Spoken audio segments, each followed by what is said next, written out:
शापित हवेली। यह कहानी है एक प्राचीन और भयानक हवेली की, जो एक छोटे से ग्रामीण क्षेत्र में स्थित थी।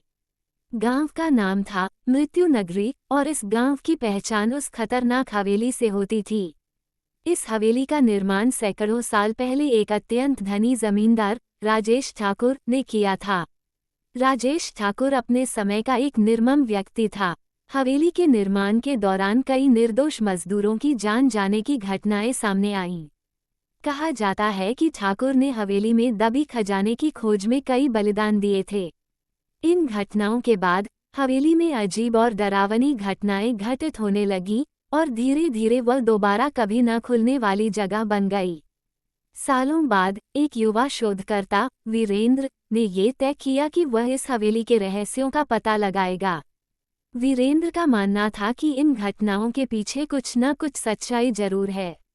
उसके साथ उसकी 4 दोस्त आर्यन, सीमा, रोहित और नेहा भी जाने के लिए तैयार हो गए।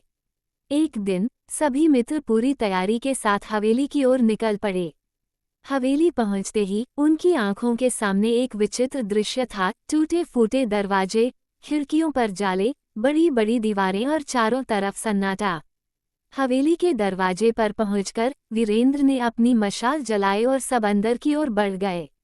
जैसे ही उन्होंने हवेली में कदम रखा, चारों ओर सन्नाटा बढ़ गया और हल्की हल्की ठंडी हवा चलने लगी।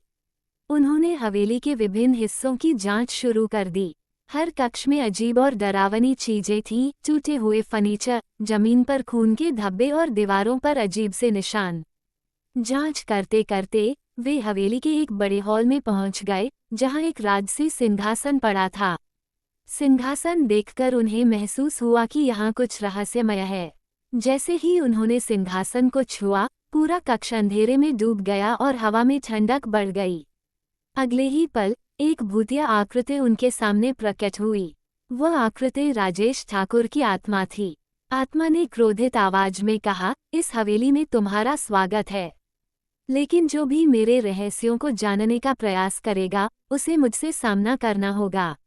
वीरेंद्र और उसके दोस्त डर गए, लेकिन उन्होंने साहस दिखाया। वीरेंद्र ने आत्मा से पूछा, हम यहाँ सच जानने आए हैं। तुम्हें किसी विशेष कारण से शापित किया गया है। हम कैसे मदद कर सकते हैं? आत्मा ने बताया, मुझे मेरे कुकर्मों की सजा मिली है। मैंने कई निर्दोषों की बलि दी थी। अगर तुम मेरे हाथों मारे गए निर्दोषों की आत्माओं को शांति दिला सकते हो, तो मैं भी इस शाप से मुक्त हो सकता हूँ। वीरेंद्र और उसके दोस्तों ने आत्मा की बात मानी और ठान लिया कि वे निर्दोषों की आत्माओं को शांति दिलाने के लिए कुछ भी करेंगे। उन्होंने हवेली के तहखानों की ओर कदम बढ़ाए, जहां कहा जाता था कि उन निर्दोषों की आत्माएं बंद थीं।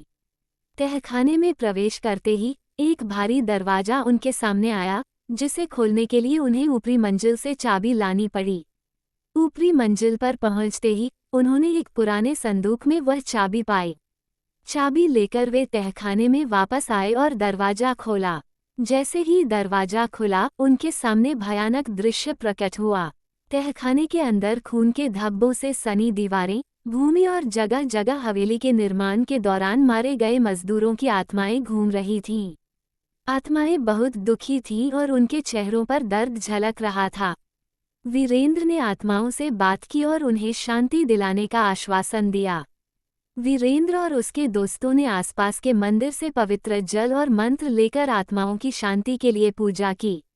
पूजा के बाद आत्माओं के चेहरे पर शांति झलकने लगी और वे धीरे धीरे अदृश्य हो गईं।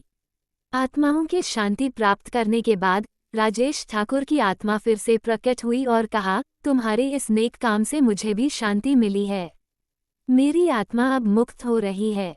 राजेश ठाकुर की आत्मा ने वीरेंद्र और उसके दोस्तों को धन्यवाद कहा और हमेशा के लिए अदृश्य हो गई। हवेली से भूतिया गतिविधियां समाप्त हो गईं और गांव में फिर से शांति का माहौल लौट आया। वीरेंद्र और उसके दोस्तों की साहसिकता और निष्ठा ने हवेली के रहस्य को उजागर किया और वहां की आत्माओं को शांति दिलाई। इस घटना के बाद शापित हवेली अब शांति हवेली के नाम से जानी जाने लगी और वीरेंद्र और उसके दोस्तों की कहानी हमेशा के लिए यादगार बन गई।